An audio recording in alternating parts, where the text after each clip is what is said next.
గియాల రేపు సమాజానికి ఎవడెక్కువ కష్టపడుతున్నానే ముచ్చట పక్కకు పెడితే ఎవడి దగ్గర ఎక్కువ ఉన్నదనే ముచ్చటనే కావాలా. ఎందుకోసం ఇట్లా అంటున్నా అంటే పెంట మీద పెంట జమ అయినట్టు ధనవంతుడు ఇంకా ధనవంతుడు అయిపోతానే ఉంటాడు. పుండున్న చోటనే మళ్ళా పుండు అయినట్టు బాధలున్నోడికే ఇంకా బాధలు తలిగి అక్కడనే అయిపోతాడు.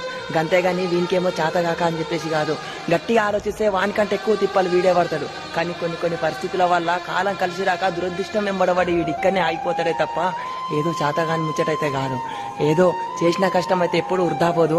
ఈ రోజు కాకపోతే ఇంకో రోజు, ప్రతి కుక్కకు ఒక రోజు వస్తుందని చెప్పేసి అంటారు చూసినావా. గట్లనే మన కష్టానికి ప్రతిఫలం రావడం ఏ రోజు భాగ్యం ఉందో గా రోజు దాకా ఎదురు చూడాలి తప్ప ఏ రోజు కుంగిపోకు మిత్రమా.